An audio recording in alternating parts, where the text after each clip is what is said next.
Hey guys, I welcome you all to Bhadrais Academy. आज का date है 8 जनवरी 2024 and current affairs के news analysis के डिस्कशन में मैं शुभदीप आप सभी का स्वागत करता हूं। बिना टाइम वेस्ट किए हुए चलिए सबसे पहला यहां पे न्यूज़ देख लेते हैं। नॉर्थ ईस्ट में टेक ट्रांसफॉर्मेशंस के रिलेटेड जो आर्टिकल आया था उसी के बारे में आज के इस सेशन में we will be discussing. Yes, कहा जा रहा है दैट डिजिटल इंडिया के विजन को देखते हुए हमारे देश के पॉलिसी मेकर्स, बिजनेसमैन और इंडिविजुअल्स को एक साथ आना चाहिए जिससे इस विजन को प्रमोट किया जा सके और सबको कोलैबोरेट इफेक्टिवली करना चाहिए जिससे जितने भी डिजिटल इंफ्रास्ट्रक्चर है हमारे देश में उसको प्रॉपरली जिससे एक्सप्लॉइट किया जा सके। राइट, सो अब देखो एक्सप्लॉइट क्यों करेगा, जिससे क्या हमारा देश आगे बढ़ सके। हमारा देश आगे कैसे बढ़ेगा, जब इन डिजिटल इंफ्रास्ट्रक्चर का फ़ायदा लार्जर पब्लिक को मिले, मतलब लार्जर पब्लिक वेलफेयर जिससे हो। इसीलिए ये आर्टिकल यहाँ पे आया था और ये बहुत इंपॉर्टेंट आर्टिकल है क्योंकि इस आर्टिकल में एनालाइज किया गया है दैट रिसेंट ईयर्स में 5 लाख करोड़ रुपए से भी ज़्यादा स्पेंड किए गए अक्रॉस वेरियस सेक्टर, जिससे डिजिटल इंफ्रास्ट्रक्चर का जो ट्रू पोटेंशियल है उसको एक्सप्लोर किया जा सके। 5 लाख करोड़ रुपए बहुत बड़े अमाउंट है। आप सोचिए ना, 5 लाख रुपया कितना बड़ा अमाउंट होता है। अब 5 लाख हर एक रुपए में करोड़ जोड़ दीजिए, समझ लो इतना बड़ा अमाउंट है। उसको खर्च किया गया है क्या क्या चीज़ों को क्रिएट करने में, पब्लिक सर्विस डिलीवरी ले लीजिए, गवर्नेंस टू यूथ एंटरप्राइजेज ले लीजिए। यही नहीं, इससे कहीं ना कहीं ये लग रहा है दैट पूरा जो अमृत काल है ना आने वाले ईयर्स, उसमें एक नया रेवोल्यूशन हमें देखने का अनुमान है, specifically in the north eastern India. तो ये आर्टिकल जो है असम ट्रिब्यून में, इसमें यही बोला गया था that digital infrastructure north east India को कैसे इम्पैक्ट कर रहे हैं। ना सबसे पहले तो हम लोग कुछ चीज़ों में पॉइंट में फोकस करेंगे दैट टेक्नोलॉजी को कैसे यूज़ किया गया अलग अलग सेक्टर्स में। जैसे कंस्ट्रक्शन सेक्टर में, जी हाँ, कंस्ट्रक्शन ऑफ रोड्स में टेक्नोलॉजी का यूजेजेस को मैंडेटरी कर दिया गया है। अब इससे फ़ायदा क्या है, इससे फ़ायदा ये है दैट वैसे रोड्स बनाए जा रहे हैं जो क्या एडवर्स वेदर कंडीशंस में भी प्रॉपरली सर्वाइव कर सके। पहले कौन सा रोड था, ऐसा रोड था जिसकी कंडीशंस प्रॉपर नहीं होती थी, फालतू रोड्स बनते थे। एक साल बनाया फिर दूसरा 2-3 साल बाद फिर से नया रोड बनाओ वहाँ पर, ठीक है। बट यहाँ पर बोला जा रहा है that there will be usages of space technology. जी हाँ, स्पेस टेक्नोलॉजी का भी यूज़ किया जा रहा है जिससे एग्रीकल्चर ही नहीं बल्कि हॉर्टिकल्चर एक्टिविटीज़ में भी सहायता मिले। और कैसे किया जा रहा है, यस, स्पेस टेक्नोलॉजी का हम लोग यूज़ कर रहे हैं for locating the horticulture infrastructure mapping. मतलब से फॉर एग्जांपल मनरेगा के अंडर कोई प्रोजेक्ट कंस्ट्रक्शन हुआ तो उसका प्रॉपरली जियो टैग कर दिया जाएगा। राइट, साइट सूटेबिलिटी असेसमेंट किया जाता है, देखा जाता है कौन सा साइट में किस टाइप के इंफ्रास्ट्रक्चर को बनाना ज़्यादा सही है ना। और ये सब के लिए फार्मर्स के लिए मोबाइल ऐप्स भी बनाई जा रही हैं जिससे फार्मर्स को हेल्प मिल सके। हेल्थ केयर में the integration of digital solution via telemedicine and mobile diagnostics is happening. Right, यही नहीं, in domain of agriculture and allied activities, agriculture और अलाइड एक्टिविटीज़ के डोमेन में देख लीजिएगा, डिजास्टर मैनेजमेंट ले लीजिए, forest ecology, environment, water resource management, medical and health, planning and development, transport and communication, what not. हर एक डोमेन में what we are observing is that चीज़ें जो है आगे बढ़ रही है, चीज़ें जो है डेवलप हो रही है। इनफैक्ट बोला जा रहा है more than 600 enterprises and thousands of farmers and artisans have been benefited from various technologies। जी हाँ, इतने सारे हमारे देश में thousands of farmers ले लीजिए, एंटरप्रेन्योर्स ले लीजिए, ऐसे बहुत सारे जिनको बहुत ज़्यादा फ़ायदा मिल रहा है फ्रॉम स्टीनर बोले तो science and technology intervention in north east India. ये नॉर्थ ईस्ट इंडिया के लिए एक डेडिकेटेड स्कीम है अंडर नॉर्थ ईस्ट काउंसिल जिससे नॉर्थ ईस्ट इंडिया में साइंस एंड टेक्नोलॉजी को प्रमोट किया जाए। Right, so the new development and project sites जो है इनको जियो टैग्ड किया जाता है प्रॉपर वे में। राइट, क्योंकि देखो आप खुद सोचो, अगर जियो टैग किया जाएगा तो this will become much more better, beneficials होते हैं वो सब, ठीक है। डिजिटल इनोवेशन जो है कहीं ना कहीं कहा जा रहा है प्रोजेक्ट्स ले लीजिए या फिर मॉनिटरिंग जो होता है प्रोजेक्ट्स का मॉनिटरिंग, उसके स्पीडियर इम्प्लीमेंटेशंस के लिए एक बहुत इंपॉर्टेंट रोल निभा रहा है। Technology advancements are expected to open new avenues for the talented and skilled youth. जी हाँ, टैलेंटेड यूथ ले लीजिए, स्किल्ड यूथ के लिए जो है टेक्नोलॉजी जो एडवांसमेंट हो रहा है वो ऑफकोर्स, क्योंकि आप खुद सोचिए ना, टेक्नोलॉजी मतलब क्या है कि नया सोर्स ऑफ बिजनेस, नया एवेन्यू ऑफ बिजनेस जनरेट करके दे रहा है ना। इनफैक्ट रिसेंटली जो रोल आउट हुआ है ऑफ इंडिया का पहला 5G training labs across the states of north east reason, कहा जा रहा है ये जो डिजिटल गैप एग्जिस्ट कर रहा था नॉर्थ ईस्ट के बच्चों में या फिर यूथ्स में, वो डिजिटल गैप को बहुत हद तक घटाएगा। टेली एजुकेशन प्रोजेक्ट्स को एग्जीक्यूट किया जा रहा है through establishment of smart virtual classroom facilities and that too in around 75 government schools and 4 district institutions.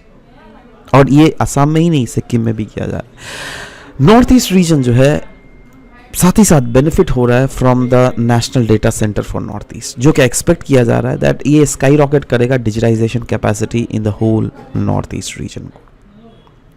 Next, Assam tribune का ये नेक्स्ट आर्टिकल है, एक्ट ईस्ट पॉलिसी का इम्प्लीमेंटेशन कैसे हिट हो रहा है ड्यू टू द म्यांमार। क्यों म्यांमार? अगर देख लीजिएगा, यस, इंडिया का पड़ोसी स्टेट है, इंडिया का ईस्टर्न मोस्ट पड़ोसी स्टेट है म्यांमार, और यस यहाँ पे अनरेस्ट देखा जा रहा है क्योंकि जब से म्यांमार में कूप हुआ है, मिलिट्री कूप, तब से ये अनरेस्ट हमें देखना जा रहा है। और हमारा इंडिया का एम क्या था? Act east policy. Act east policy के तहत हम लोग क्या साउथ ईस्ट एशिया कंट्रीज़ के साथ अपने ट्रेड टाइज, इकोनॉमिक टाइज को बढ़ाना चाहते थे, बट क्योंकि म्यांमार जो क्या गेटवे है टू द एशियन नेशंस, वो वहाँ पर कहीं ना कहीं अभी टर्मोइल्स हमें देखने को मिल रहा है, राइट। और ऐसा एक्सपेक्ट किया जा रहा है दैट अभी जो ये टर्मोइल चल रहा है वहाँ पे ऑनगोइंग प्रोजेक्ट जो है बिल्कुल थम से गए हैं। और 2 ऑफ द मेजर जो कंपोनेंट्स थे इस एक्ट ईस्ट पॉलिसी के, वो क्या क्या थे? सबसे पहला था ट्राइलेटरल हाईवे जो क्या कनेक्ट कर रहा है इंडिया, म्यांमार और थाईलैंड को, और दूसरा इस कालादान मल्टी मॉडल प्रोजेक्ट्स। दोनों में कहीं ना कहीं जो आगे जिस रेट से आगे बढ़ना चाहिए था वो चीज़ें हमें नहीं देखने को मिल रहा है। असम ट्रिब्यून का ये नेक्स्ट आर्टिकल है, ASTC ने लॉन्च किया है एक ई-बाइक सर्विस जिसका नाम है बायू, है ना। तो यस, इसका एम क्या है? देखो, अब जैसे आप ओला बाइक, उबर बाइक, ये सब चला रैपिडो में चलते हो ना बाइक में, वैसे ही जैसे बाइक सर्विसेज है वैसे ही इनके जो है यहाँ पे हमको गवर्नमेंट के द्वारा ये बाइक सर्विसेज प्रोवाइड किया जा रहा है, राइट। नाम है बायू इस ऐप का। इसका एम क्या है?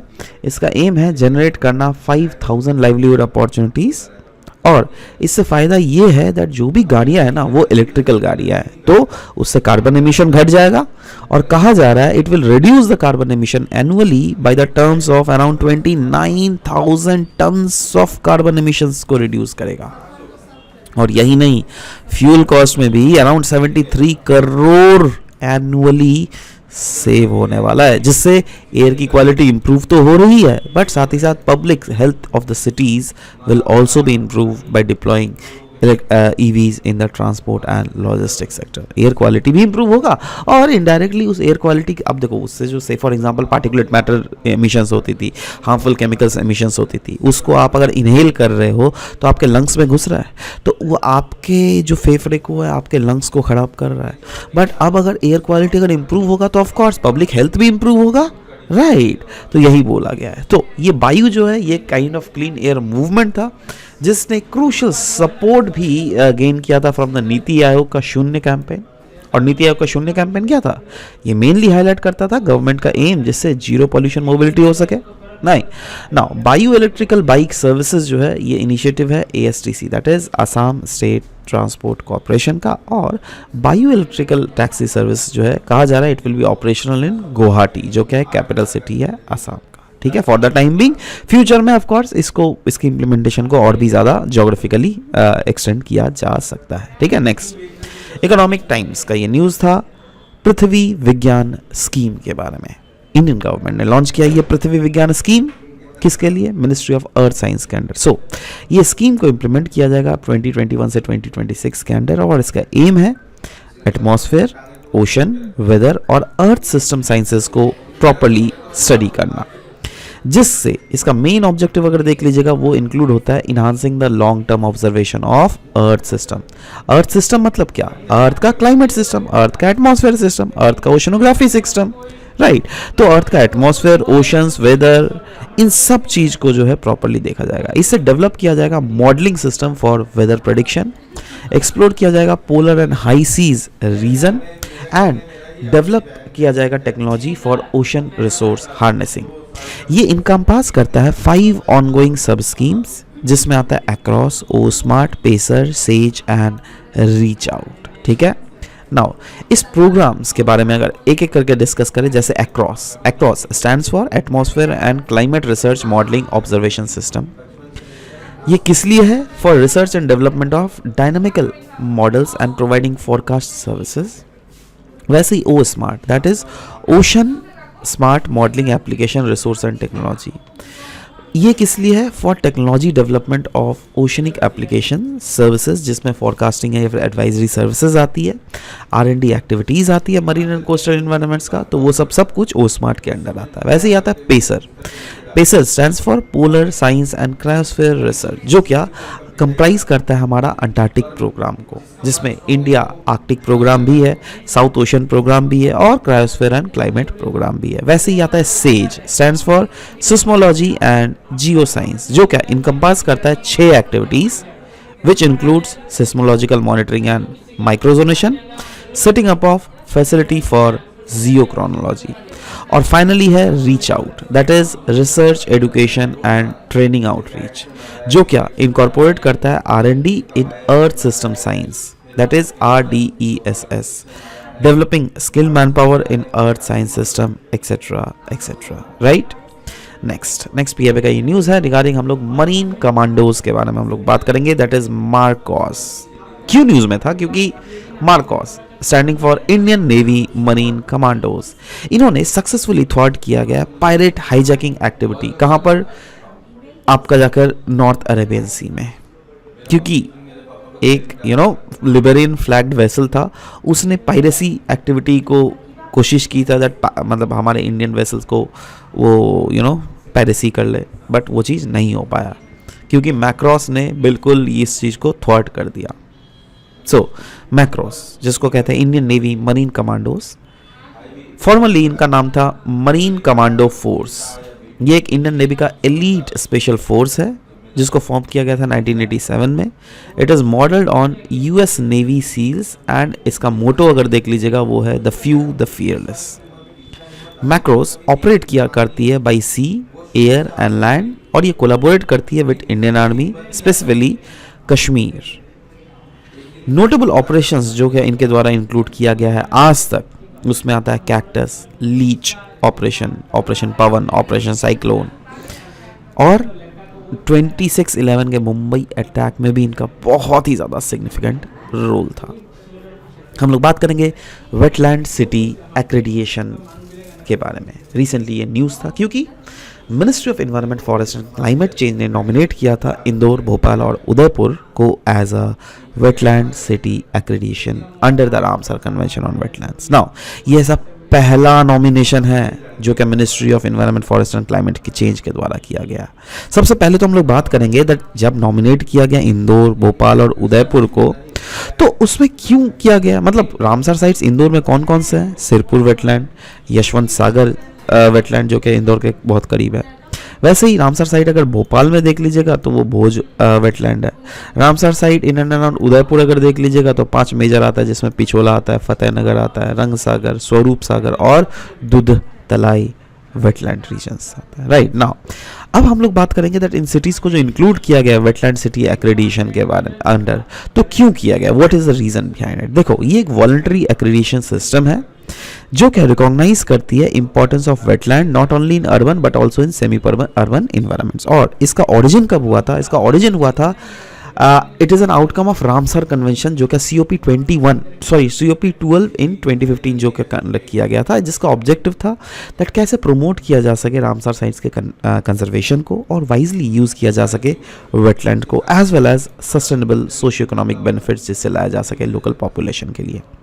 सिग्निफिकेंस की अगर बात करें, यस, ये प्रोवाइड करता है इंटरनेशनल रिकॉग्निशन और branding for wetland conservation effort, और it will also help in implementation of अमृत धरोहर initiative, और इसका एम ही है that कैसे कंजर्व किया जा सके इंडिया में रामसर वेटलैंड साइट्स को। स्टेट्स, किस स्टेट के पास सबसे ज़्यादा नंबर ऑफ वेटलैंड है अभी के लिए, वो है Tamil Nadu. It is the highest number of Ramsar sites, जो क्या है 14 नंबर्स। रामसर कन्वेंशन की अगर बात करें, यस 1971 में रामसर ईरान में साइन किया हुआ ये एक इंटर गवर्नमेंटल ट्रीटी है जो क्या प्रोवाइड करती है framework for conservation and wise use of wetland resources. 172 contract parties जो है रामसर कन्वेंशन के एज ऑफ जनवरी 2024, और इंडिया में अगर टोटल देख लीजिएगा रफली अराउंड 75 वेटलैंड साइट्स है। इसमें ही एक बुक्स आता है वेटलैंड के रिलेटेड, वो उसको हम लोग कहते हैं मॉन्ट्रिक्स रिकॉर्ड। ये एक ऐसा रजिस्टर होता है रामसर साइट्स का, है ना, जिसमें कुछ कुछ प्रॉपरली रामसर साइट्स मेंशन किए हुए रहता है, और ये वैसे रामसर साइट्स होते हैं जो क्या अभी धीरे धीरे मतलब पोल्यूशन हो रहा है ज़्यादा, वो धीरे धीरे उनकी डिग्रेडेशन हो रही है, राइट। तो ये वैसे रामसर साइट्स है जो क्या नीड करते हैं अर्जेंट अटेंशन। इसको लॉन्च किया गया था 1990s में। इंडिया का लार्जेस्ट अगर रामसर साइट देख लीजिएगा वो है वेस्ट बंगाल में सुंदरबन, जो कि कवर करता है अराउंड 11,000 स्क्वायर किलोमीटर्स, और इसमें बंगाल टाइगर के भी वाइटल हैबिटाट्स हमें देखने को मिलते हैं। नेक्स्ट पीएबी का ये न्यूज़ है आधार इनेबल्ड पेमेंट सिस्टम के रिलेटेड। क्यों न्यूज़ में था, क्योंकि 2023 में आधार इनेबल्ड पेमेंट सिस्टम के फ्रॉड्स जो है around 11% of the cyber financial scams जो कि ऑरिजिन हो रहे हैं इंडिया में, उसमें आधार इनेबल्ड पेमेंट सिस्टम के 11% थे, और ये एनालाइज किया गया भाई India cyber crime coordination centre के द्वारा। ज़्यादातर ये फ्रॉड्स कहाँ पर होते थे, बिहार और झारखंड से। नाउ आधार इनेबल पेमेंट सिस्टम की अगर बात करें, इसके बारे में हम लोगों ने पहले भी डिस्कस किया था। ये एक बैंक लेड मॉडल है जो क्या ऑनलाइन इंटरऑपरेबल फाइनेंशियल ट्रांजैक्शन को इंश्योर करता है थ्रू आधार ऑथेंटिकेशन। ये मैनेज किया जाता है by national payment corporation of India, और ये एक जॉइंट इनिशिएटिव है RBI as well as IBA का। नाउ इसका एम क्या है, इसका एम है दैट एक सिक्योर एक्सेस प्रोवाइड किया जा सके to the banking services specifically for rural and marginalised communities. और इसकी वर्किंग अगर बात करें तो यस, अभी तक जो OTP, bank details, other financial information चाहिए होता था ना, वो सब नहीं चाहिए। आपको सिंपली क्या चाहिए, बैंक का नाम चाहिए, आधार का नंबर चाहिए और फिंगरप्रिंट चाहिए, बस उसी से आपका आधार इनरोलमेंट हो जाएगा, उसी से आपका ट्रांजैक्शन इंश्योर हो जाएगा। समझ लो इसके बेनिफिट्स क्या है। ये कैश बेनिफिट ट्रांसफ़र जो गवर्नमेंट स्कीम्स के वो बहुत इजी कर देता है, जैसे मनरेगा। पहले क्या बोला जाता था दैट हर 1 रुपया जो क्या सेंटर से पहुंच रहा है, जो लोगों को मिल रहा है मात्र 4 से 5 पैसे ही मिलता था। मतलब बीच में क्या होता था, वो सारे पैसे जो है बीच में जो लोग हैं वो खा लेते थे। बट अभी क्या हो रहा है, अभी 1 रुपया अगर सरकार भेजती है तो 1 रुपया ही लोगों तक मिलता है। तो इसका बेनिफिट्स क्या है, यस ये फैसिलिटेट कर रहा है cash transfer for the government schemes. और अब सवाल होता है दैट ये जो आधार इनेबल पेमेंट सिस्टम है इसको एक्सप्लॉयट कैसे किया जा रहा है। पहली बात तो बायोमेट्रिक डिटेल्स लीक हो जा रही है ना, और साइबर क्रिमिनल्स इसको स्टील करके अनऑथोराइज्ड ट्रांजैक्शंस कर रहा है। सिलिकॉन थम्स, अब सोचो ना, आपका अगर मेरे को फिंगरप्रिंट मिल गया ना तो मैं सिलिकॉन का एक वो थंब प्रिंट बना लूँगा आपसे, है ना, और उसको फिर प्रिंट कर करके आपका ट्रांजैक्शंस करता रहूँगा। और ये सब हो रहा है, ठीक है, ये सब हो रहा है, यही तो मैं बोल रहा हूँ ना। There is lack of transaction notification, victims may not receive immediate alert for unauthorised transactions. जी हाँ, बहुत समय क्या होता है, एकदम फिशिंग करके आपके मोबाइल में एक एप्लीकेशन घुसा दिया जाता है, और उस एप्लीकेशन जब आपके मोबाइल में घुसा दिया जाएगा तो वो क्या होगा, उसके थ्रू देखो आपके मोबाइल में ओटीपी आएगा, बट इनडायरेक्टली ना उस स्कैमर को दिख जाएगा, क्योंकि उसने तो आपका मोबाइल को हैक किया हुआ है ना, right? Next is systematic issues. Biometric mismatches, poor connectivity and weaker system affect the performance and reliability of it, right? So with this I hope that this is a clear thing, these things have got clear to you guys. So आज का session यहीं पे समाप्त करता हूँ, मिलते हैं आप सबके साथ नेक्स्ट सेशन में। Till then bye bye, take care.